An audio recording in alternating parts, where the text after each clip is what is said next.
Assalamualaikum warahmatullahi wabarakatuh. Alhamdulillahirrabbilalamin. Wa bihi nasta'inu ala umuri dunya waddin. Wassalatu wassalamu ala asrofil anbiya'i wal mursalin wa ala alihi washabihi ajmain, amma ba'du. Selamat pagi anak-anak. Pagi. Masih semangat? Masih ya Gus. Sudah sarapan? Oke. Bapak ingin mengecek dulu perlengkapan seragam kalian. Wah, lengkap ya. Ada pakai sepatu, ada sendal. Oh, tidak pakai sendal ya.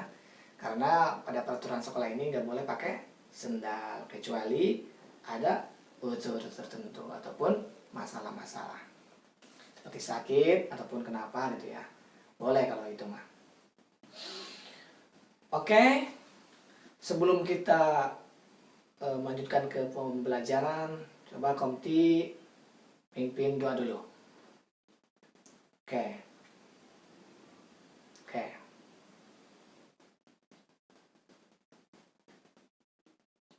Amin. Terima kasih kepada Komti yang sudah memimpin doa di hari ini. Semoga pembelajaran kali ini diberkahi Allah Subhanahu wa taala. Amin ya rabbal alamin. Oke, Bapak ingin absen dulu ya. Siapa di sini yang tidak hadir? Siapa? Oh, Saudara Jojon, kenapa? Alpa. Oh, Alpa. Kemana dia?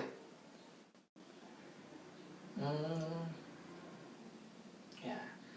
Mudah-mudahan ya, kita doakan yang Alpa tadi ya, nanti kita doakan yang Alpa ataupun yang sakit, mudah-mudahan Allah Subhanahu wa taala senantiasa diberikan kemudahan untuk belajar di kelas ini. Amin ya rabbal alamin. Oke, di minggu yang lalu kita telah mempelajari berbakti kepada kedua orang tua. Coba Bapak ingin menanyakan nih. Coba bagaimana kalian berbakti kepada orang tua? Coba. Kemarin gimana? Oh, membantu ibu ke pasar. Bagus. Kamu? Oh, mencuci. Bagus. Itulah salah satu bentuk seorang anak berbakti kepada orang tua. Nah, karena kita ini sebagai anak, pintunya surga, salah satu pintunya surga yang kemarin itu ada di mana? Di kaki kedua orang tua. Bagus. Nah, di kesempatan kali ini kita akan mempelajari tentang melestarikan alam atau melestarikan lingkungan. Coba, ada yang tahu bagaimana cara melestarikan alam atau lingkungan? Coba. Menanam pohon? Bagus. Coba. Membersihkan lingkungan? Bagus. Coba. Bagus. Itulah salah satu bentuk dari melestarikan lingkungan ya. Oke, bagus sekali. Kita ketahui bahwasanya hari ini ada apa? Penyakit corona. Penyakit corona adalah salah satu sebab dari tidak menjaganya lingkungan, tidak menjaganya kebersihan lingkungan, sehingga datanglah suatu penyakit karena tidak menjaga lingkungan. Seperti itu. Coba hari ini siapa yang tadi melestarikan atau menjaga lingkungan? Coba apa?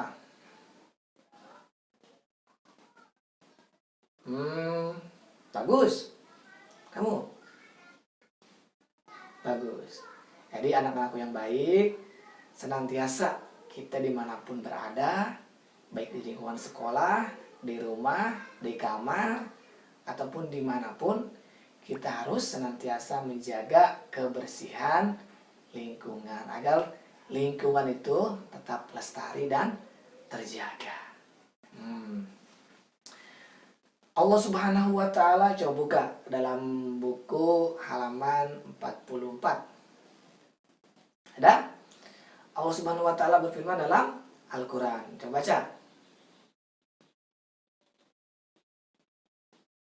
Bagus. Nah, di situ dijelaskan bahwasanya telah rusak gitu ya. Telah nampak kerusakan di lautan ataupun di daratan ataupun di lautan. Kenapa? Gara-gara aidin nas, tangan manusia. Itulah penyebab kerusakan.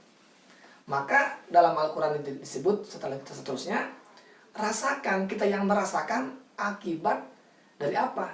Dari ulah kita sendiri. Seperti itu. Makanya sebelum kita ciri-ciri orang merusak lingkungan adalah karena hatinya kotor. Hatinya kotor. Dalam Al-Quran, innallaha yuhibbut tawabina wa yuhibbul mutatahhirin. Allah itu mencintai orang-orang yang membersihkan, orang-orang yang bersuci. Membersihkan jasmani sudah jelas, dan juga membersihkan rohani. Sehingga ketika hati ini bersih, kita outputnya ataupun keluarnya nanti ya dari hati ini, kita akan bertindak yang baik. Seperti itu. Dan orang-orang yang merusak lingkungan itu hatinya lagi kotor ataupun lagi nggak tahu bagaimana atau dampaknya, nggak tahu itu ataupun nggak tahu, mungkin belum paham mengenai sebab dan akibat dari kerusakan bumi, atau mungkin bandel orangnya. Maka hal ini kita diawali dari kita dulu. Kita saling menjaga kebersihan lingkungan dari hati dulu, gitu ya. Karena coba baca lagi dalam buku halaman 46 tentang hadis Nabi. Coba kamu baca. Kamu silakan. Bagus. Dalam hadis Nabi yang dikatakan bahwasanya ketika seorang mukmin, seorang muslim menanam satu pohon di tempat atau di lahannya sendiri, dimanapun, ketika itu halal,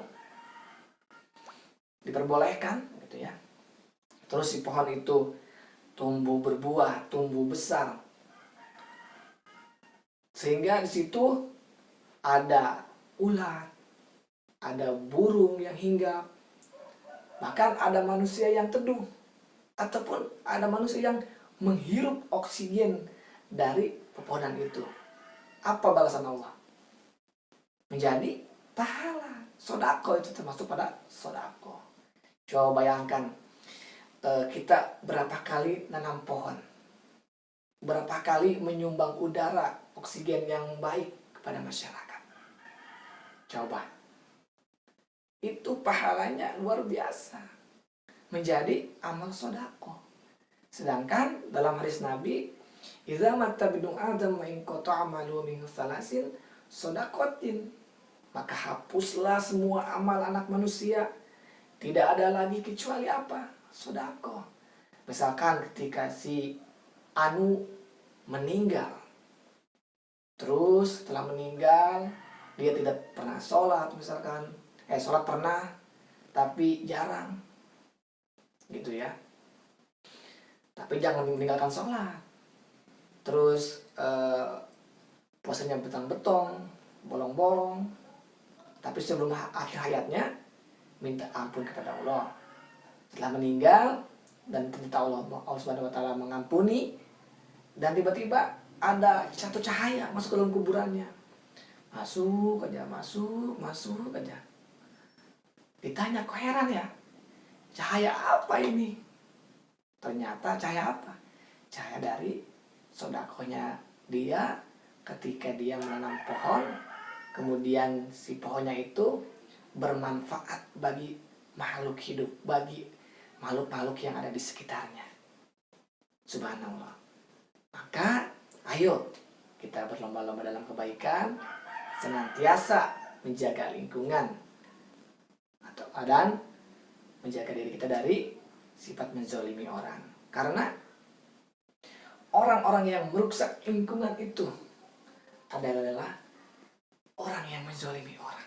Coba lihat, kalau misalkan kamu, misalkan ini Maya, ya, membuang sampah sembarangan di lingkungan sekolah, tiba-tiba misalkan membuang lea-lea ataupun ale-ale gitu ya. Terus si lea-lea ini kehujanan, ada airnya tergenang di situ.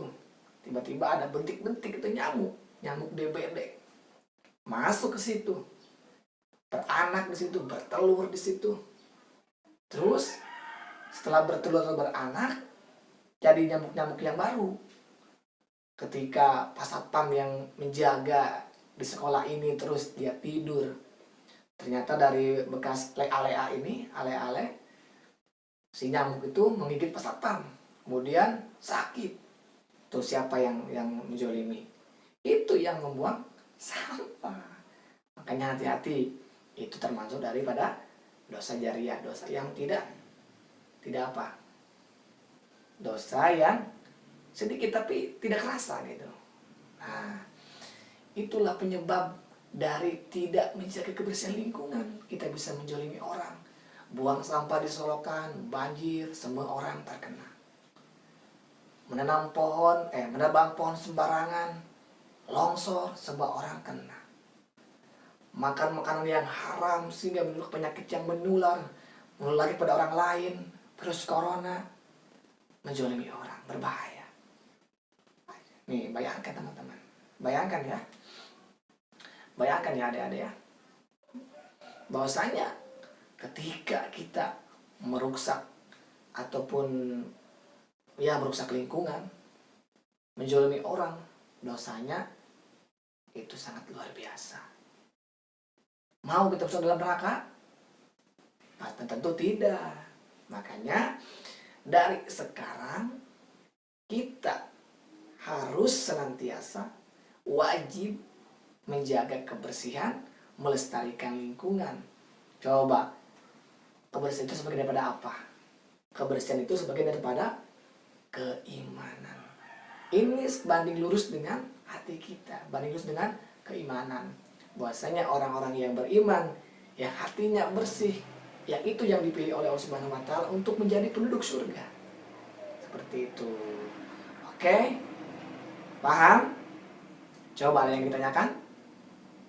Oh, tidak ada. Jadi baik. Jadi kesimpulannya dari pembahasan kali ini, kita sebagai orang mukmin, orang Islam yang beriman kepada Allah Subhanahu wa taala dan beriman kepada hari akhir, hari pembalasan, hari pembangkitan, kita senantiasa menjaga lingkungan agar tidak menzalimi orang dan tidak berdampak dosa kepada kita, dan menanam pahala melalui menjaga kebersihan. Nah, seperti itu ya. Oke, sebelum akhir kita berdoa dulu. Coba buat siapa lagi yang berdoa? Oh, komti aja ya. Komti silakan tutup dengan doa. Amin. Amin. Oke. Bapak berpesan di hari ini kita harus menjaga kebersihan lingkungan, seperti itu. Nanti kita di pertemuan selanjutnya kita akan membahas tentang kebersihan lingkungan. Silakan anak-anak ini hafalkan surat yang tadi dibacakan. Nanti tadi ta'ala. Kemudian kita nanti keluar dari kelas. Kita tadabbur alam untuk melihat kuasanya Allah dalam menciptakan alam semesta. Oke, sekian dari pertemuan kali ini. Kurang dan lebihnya mohon dimaaf. Wassalamualaikum warahmatullahi wabarakatuh.